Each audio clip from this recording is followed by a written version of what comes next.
हाँ जी बेटा, गुड इवनिंग। बेटा हमारा जो टॉपिक चल रहा था बाइनोमियल थ्योरम, और लास्ट क्लास में हमने बाइनोमियल थ्योरम की सेकंड एक्सरसाइज कंप्लीट कर दी थी। तो आज बेटा हमने न्यू एक्सरसाइज बाइनोमियल एक्सपेंशन की, बाइनोमियल थ्योरम की थर्ड एक्सरसाइज स्टार्ट करनी है, which is related to properties of binomial coefficient. तो चलिए पहले बात करते हैं बाइनोमियल कोफिशिएंट्स कौन से होते हैं और उनकी प्रॉपर्टीज़ बेटा क्या हैं। फिर उन प्रॉपर्टीज़ के ऊपर बेस्ड हम सम करेंगे। तो सबसे पहली जो प्रॉपर्टी है, देखिए क्या कहता है, the sum of all the binomial coefficient is 2 raise to power n in the expansion of x plus 1 raise to power n। हाँ जी बेटा, देखिए इस प्रॉपर्टी का क्या मतलब है।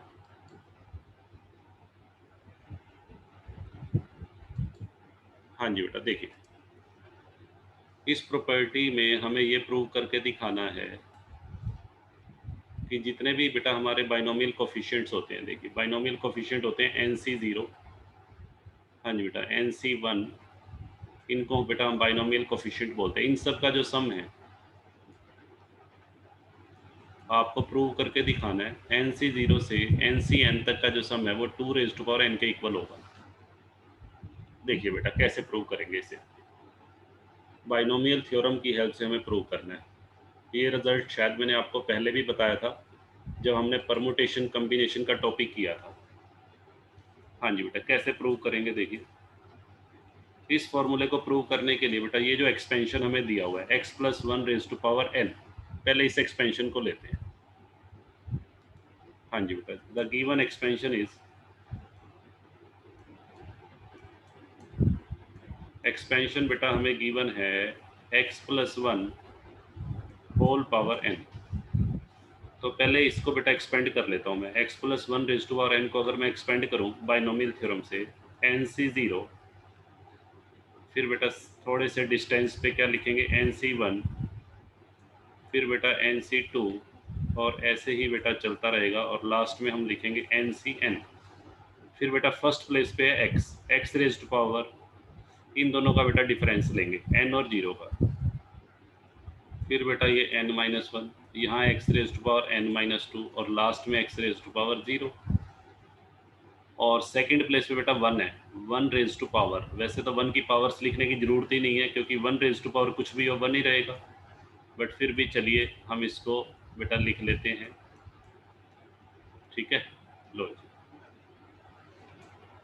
ये बेटा हमने बाइनोमियल थ्योरम से हमने x plus 1 raise to power n को क्या कर दिया, एक्सपेंड कर दिया। अब आपको क्या करना है, एक्सपेंड करने के बाद बेटा आप इसके अंदर x की वैल्यू पुट कर दीजिए 1। Put x is equal to 1 on both side. अगर बेटा मैं इसमें x की वैल्यू 1 पुट कर दूँ दोनों एक इस इक्वेशन के अंदर, इसको मैं इक्वेशन 1 का नाम दे दूँ। हाँ जी बेटा, तो क्या बनेगा, देखिए लेफ्ट साइड में x की वैल्यू 1 पुट करेंगे तो क्या आएगा बेटा 1 plus 1 raise to power n।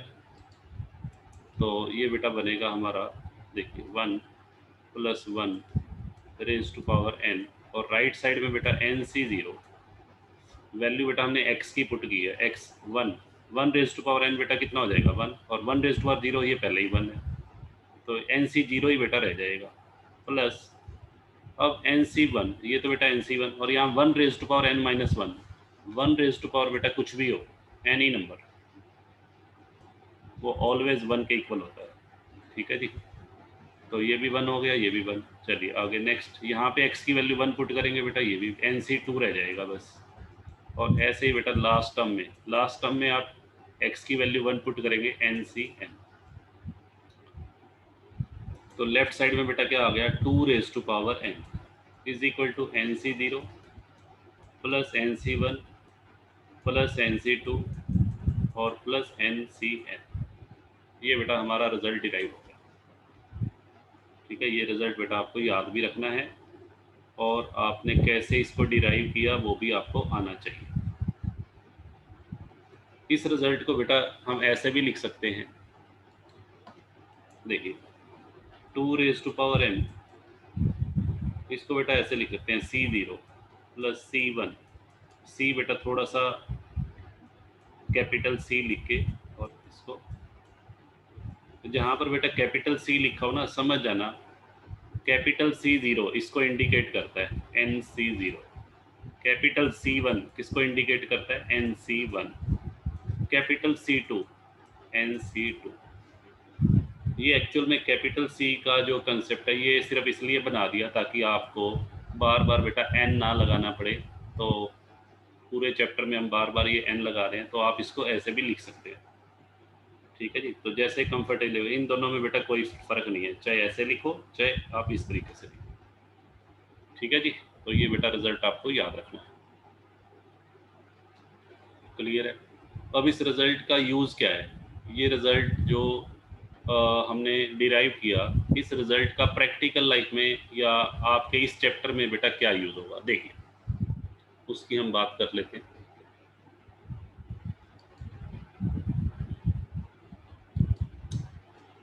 For example, हाँ जी, फॉर एग्जांपल मान लीजिए अगर मैं आपको ये कह दूं कि मुझे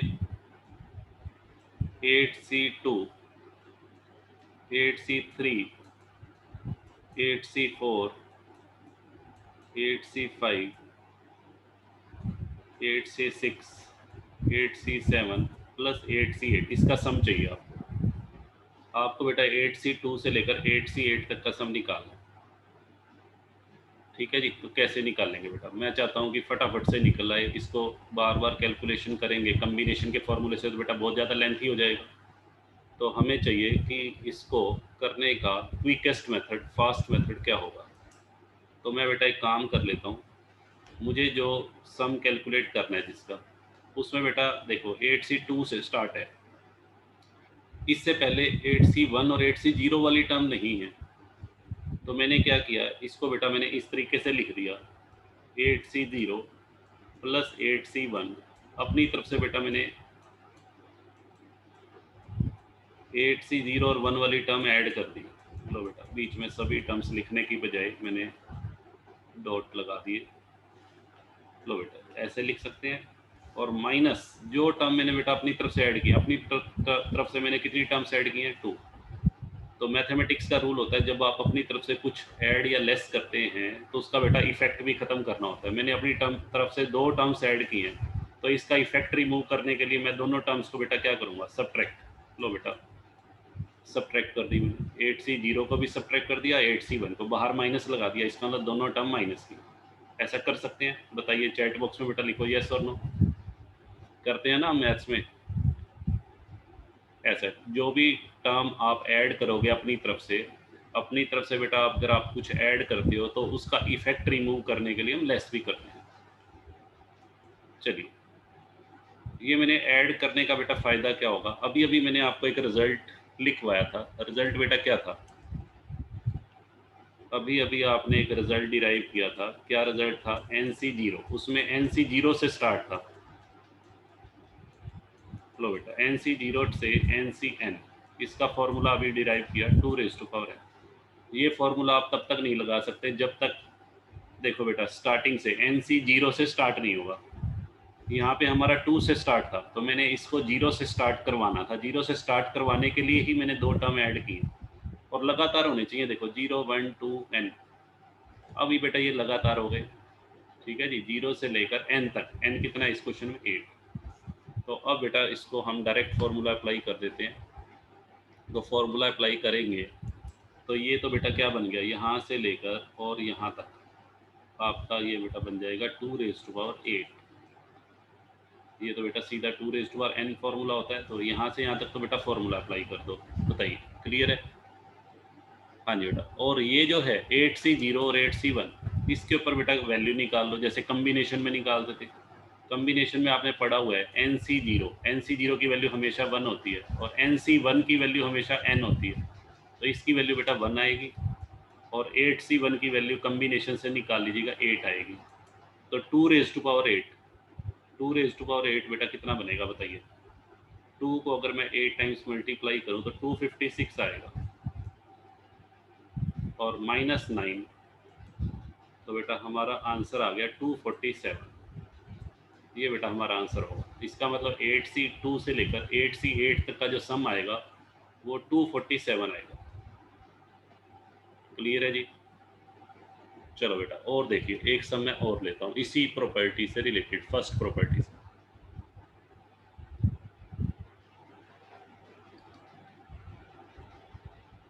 हाँ जी बेटा, सपोज कीजिए आपको बेटा जो सम निकालना है, सपोज कीजिए आपको ये दे दिया 6C0 plus 6C1 plus 6C2। हाँ जी बेटा, और लास्ट में बेटा आपको दे दिया 6C5।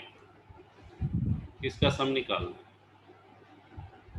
अब बेटा ये देखो, सारी चीज़ें नीचे देखो कंटिन्यूसली 0 to 6 तक होना चाहिए बेटा, यहाँ 5 तक है। यहाँ पे बेटा अगर फॉर्मूला मैं अप्लाई करना चाहता हूँ तो मुझे एक टर्म ऐड करनी पड़ेगी, बताइए कौन सी? बताओ बेटा, चैट बॉक्स में लिखो कौन सी टर्म ऐड करेंगे। यहाँ 6C5 तक है तो मैंने क्या किया, 6C6 NC N तक लेके जाना जरूरी है, तभी फॉर्मूला लगेगा। और ये बेटा मैंने अपनी तरफ से 6C6 ऐड किया है तो 6C6 माइनस भी करना पड़ेगा। अब बेटा यहाँ फॉर्मूला अप्लाई कर देते हैं, 2 raise to power n। n बेटा यहाँ 6 है, n की वैल्यू, ये n की वैल्यू होती है, तो 2 raise to power n minus 6C6। इसका तो बेटा सम हो जाएगा 2 रेज टू पावर 6। यहाँ formula 2 raise to power n, n बेटा हो गया 6 और माइनस 6C6 की वैल्यू 1, तो 2 रेज टू पावर 6 बेटा 64 माइनस 1 63 बेटा हमारा आंसर होगा। बताइए क्लियर है? तो इस तरीके से बेटा इस प्रॉपर्टी का इस्तेमाल करके आप कैलकुलेशंस करें। चलिए अब प्रॉपर्टी नंबर सेकंड पे मूव करते हैं।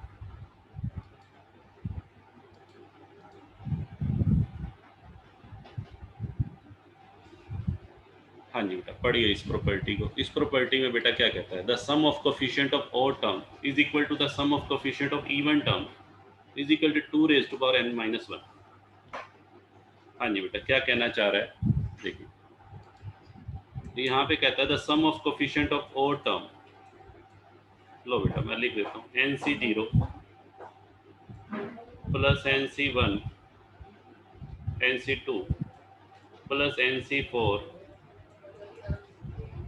और इज इक्वल टू NC1। ये बेटा जितनी भी टर्म्स के मैंने कोफिशिएंट लिखे ये और टर्म्स के कोफिशिएंट है।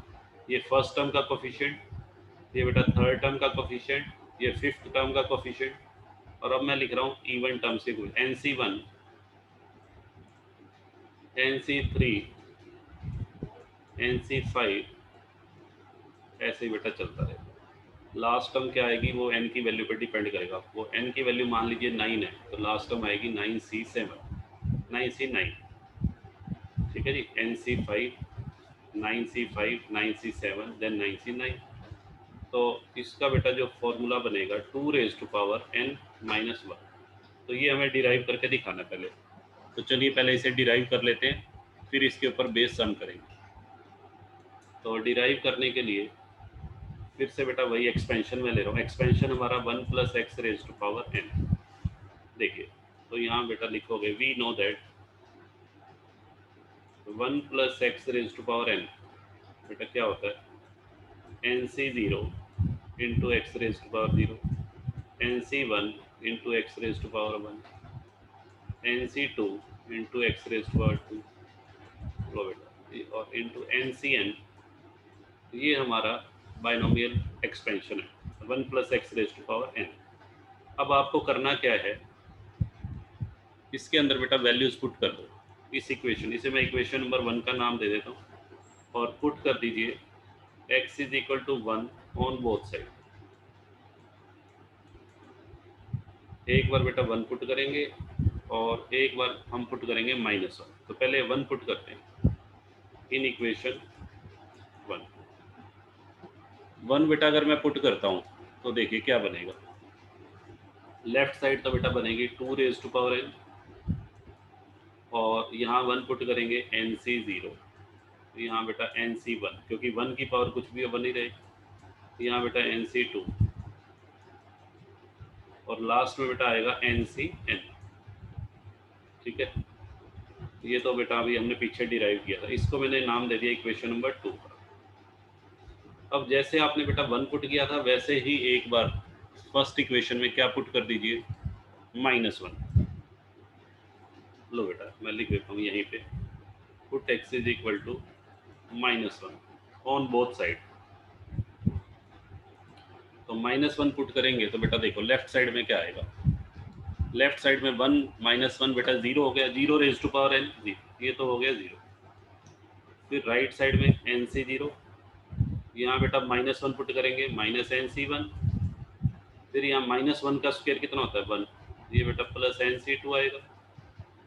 नेक्स्ट टर्म में nc3 इंटू माइनस, नेक्स्ट वाली टर्म बेटा माइनस आएगी, लो मैं लिख देता हूँ नेक्स्ट टर्म, ये nc3 आएगी और ये माइनस nc3, लो बेटा लिखते चलिए। और लास्ट में ncn और -1 रेज टू पावर n,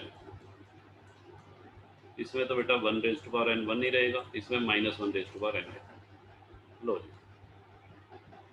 ये हमारी इक्वेशन नंबर 3। बताइए, यहाँ तो बेटा 1 रेज टू पावर n 1 ही रहेगा, लिखने की जरूरत ही नहीं है। चलिए ये हो गई हमारी सभी टर्म्स। अब आपको करना क्या है, अब बेटा दोनों इक्वेशंस, जो दो इक्वेशन हमारी बनी है सेकंड और थर्ड, इन दोनों को बेटा एक बार हम ऐड कर देते हैं, एक बार सब्ट्रैक्ट। तो पहले मैं ऐड कर रहा हूँ, अगर मैं बेटा सेकंड और थर्ड इक्वेशन को ऐड करता हूँ, ऐड करने से क्या होगा, लेफ्ट साइड में बेटा ऐड करो, 2 रेज टू पावर n और 0 को ऐड करेंगे तो कितना आएगा, 2 रेज टू पावर n। और यहाँ ऐड करेंगे तो ये बेटा टर्म्स देखो कैंसिल हो रही है, nc3 से nc3 कैंसिल हो जाएगी, ऐसे टर्म्स बेटा कैंसिल होती रहेंगी, nc1 वाली, nc3, nc5, और ये बेटा ट्वाइस हो जाएगा। देखो ये ट्वाइस, तो इसको मैं ट्वाइस लिख दूँ, ट्वाइस nc0, ऐसे इसका ट्वाइस हो गया, nc2 का ट्वाइस, ट्वाइस बेटा मैंने बाहर ही ले लिया, फिर nc4 आएगा, ऐसे बेटा चलता रहेगा। और लास्ट में बेटा कौन सी टर्म आएगी वो डिपेंड करेगा n के ऊपर, ठीक है। तो लास्ट में टर्म लिखने की जरूरत नहीं है, जैसे मान लीजिए n की वैल्यू सपोज करो 12 है, 12c0, 12c2, 12c4, 12c6, तो लास्ट में 12c12 तक जाएगा, ठीक है जी। और अगर n की वैल्यू सपोज करो 13 है तो 13c0, 13c2, 13c4, तो लास्ट में 13c12 तक जाएगा, ठीक है ना, क्योंकि नीचे जो हैं ये 0, 2, 4 ये सारे इवन है।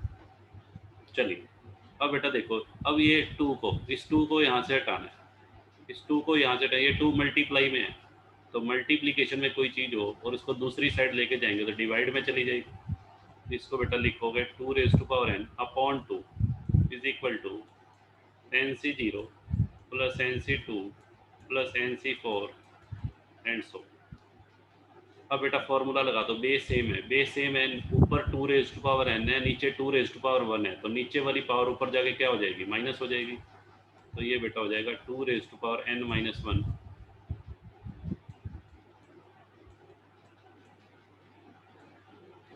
लो बेटा ये हमारा फाइनल आंसर है। ये रिजल्ट आपको याद रखना है, nc0 plus nc2 plus nc4 और अप टू लास्ट बेटा जो भी टर्म आएगी और 2 raise to power n minus 1। ये हमारा प्रूव हो गया। देखो बेटा अब ये प्रूव करके दिखाना, देखो अभी तक हमारा ये प्रूव हुआ है, ये अभी रहता है।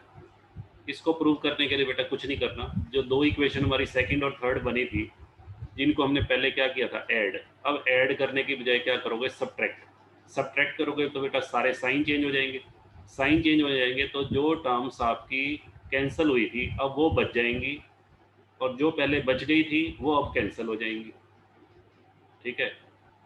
यानी कि अब ट्वाइस किसका होगा, ट्वाइस nc1 nc3 इनका ट्वाइस हो जाएगा, और फिर से 2 को उधर ले जाएंगे तो ये रिजल्ट आ जाएगा। ये बेटा आप खुद ट्राई कर लेना।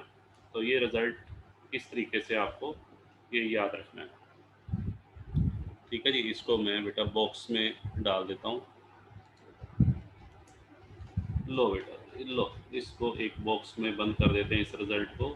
ये रिजल्ट बेटा वेरी वेरी इंपॉर्टेंट है, आपके क्वेश्चंस में आपकी हेल्प करेगा। लो जी।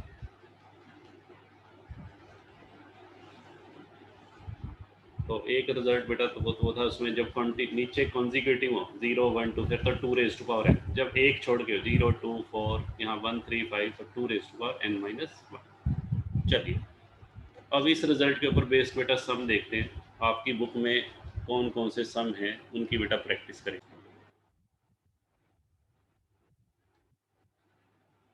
हाँ जी बेटा देखिए, लो बेटा एक सम ले रहा हूँ मैं।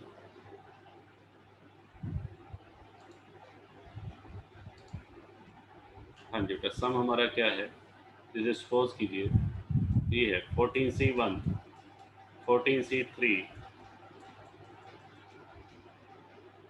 हाँ जी बेटा और लास्ट में है बेटा 14C13। इसका बेटा सम करना है, ठीक है। तो सम कैसे करेंगे देखिए, आप ये देखो नीचे बेटा जो ये 1 3 ये कंजिक्यूटिव नहीं है, एक छोड़कर एक है, 1 के बाद 2 वाली टर्म नहीं है, 1 3 3 के बाद बेटा क्या आएगा तो 5, ऐसे चलता रहेगा। तो अभी अभी मैंने एक रिजल्ट बताया, उस रिजल्ट को यूज़ करेंगे, वी नो। हाँ जी बेटा रिजल्ट क्या था, अभी अभी बेटा हमने रिजल्ट किया NC1 plus NC3 plus NC5 is equal to क्या होता है 2 raise to power n minus 1। तो इस रिजल्ट को बेटा अगर मैं अप्लाई करूँ तो पहले तो ये देखो 14C1 से शुरू है और लास्ट में 14C13 ही आना चाहिए, ठीक है, क्योंकि नीचे सारे क्या हैं 1 3 5 ओड नंबर हैं, तो लास्ट में बेटा 13 ही बनेगा। तो इसका सम यहाँ बेटा n की वैल्यू बताओ क्या है, n की वैल्यू तो है 14, ठीक है। तो इस फॉर्मूले के अकॉर्डिंग अगर मैं 14C1 से लेकर 14C13 तक का सम निकालूँ तो 2 raise to power n minus 1, n की वैल्यू बेटा 14 है, 14 माइनस 2 रेज टू पावर 13 हो जाएगा। 2 रेज टू पावर 13 को बेटा सोल्व कर लेना, ये बनेगा 1024 इंटू 8, ये बेटा जो भी आएगा ये हमारा आंसर हो जाएगा, ठीक है जी। चलिए और देखो बेटा मैंने एक सम लिया,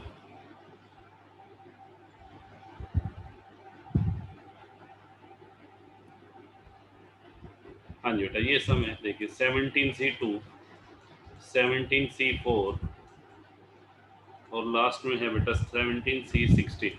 कहता है इसका सम करके दिखाओ। अब इसमें भी देखो नीचे 2 4 इस तरीके से है, अगर यहाँ कमी है तो बेटा ज़ीरो की है, NC जीरो नहीं है, ठीक है। तो हम क्या करते हैं, यहाँ बेटा पहले मैं अपनी तरफ से क्या किया 17C0 मैंने ऐड कर दिया, और क्योंकि 17C0 मैंने अपनी तरफ से ऐड किया है तो 17 जीरो सब्ट्रैक्ट भी करना पड़ेगा। लो जी कर दिया ऐड और सब्ट्रैक्ट। अब ये देखो ये क्या बन गया, अब बेटा ये फॉर्मूला बन गया, कौन सा फॉर्मूला बन गया बेटा जो अभी अभी करवाया है, कौन सा फॉर्मूला था NC0 प्लस NC2 NC4 और is equal to 2 raise to power n minus 1। तो इस फॉर्मूले में बेटा क्या करेंगे, हाँ जी वैल्यूज पुट कर दीजिए, ये क्या बनेगा 2 रेज टू पावर 17, n की वैल्यू 17 है माइनस 1, ये तो बेटा यहाँ से यहाँ तक का सम आ गया। अब माइनस माइनस आगे क्या है 17C0 17C0 as it is, तो 2 रेज टू पावर बेटा कितना हो गया 17 माइनस 1 16 और माइनस 17C0 की वैल्यू बेटा आएगी 1, ये हमारा आंसर हो जाएगा। 2 रेज टू पावर 16 को बेटा सोल्व करके और 1 माइनस कर देंगे, that will be the answer. इस तरीके से बेटा हमें ये सम करने। तो अभी तक जो हमारे सम हो चुके हैं वो बेटा फर्स्ट एंड सेकंड,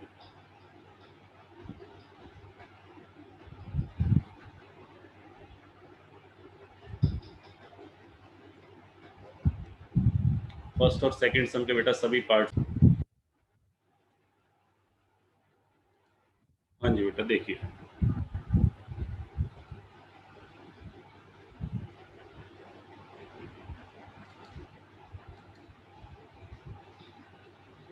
देखो बेटा एक सम बेटा मैं और ले रहा हूँ, आपकी बुक का बेटा ये फोर्थ क्वेश्चन है, फोर्थ क्वेश्चन का फर्स्ट पार्ट, फोर्थ सम का बेटा फर्स्ट पार्ट है, जिसमें आपको ये प्रूव करना है C1 plus C2 plus C3 और up to C N is equal to 1 + 2 + 2 square और up to 2 raise to power n - 1। ये बेटा हमें प्रूव करके दिखाना है। देखिए कैसे करेंगे, बिल्कुल इजी है, बस थोड़ा सा आपको इसमें बेटा काम करना होगा। LHS पहले लेते हैं। LHS में बेटा दिया हुआ है C1 + C2 + C3। अभी अभी मैंने बताया था यहाँ कैपिटल C1 दिया हुआ है, तो इसको NC1 बेटा लिख लेंगे, NC1। ठीक है जी, लो जी NCN। तो ये क्या बेटा, नीचे देखो लगातार है 1 2 3 अप टू n। अभी अभी मैंने एक रिजल्ट बताया था, जब नीचे लगातार हो ये सब तो 2 रेज़ टू पावर n होता है। ठीक है, बट वो रिजल्ट थोड़ा सा इससे अलग था।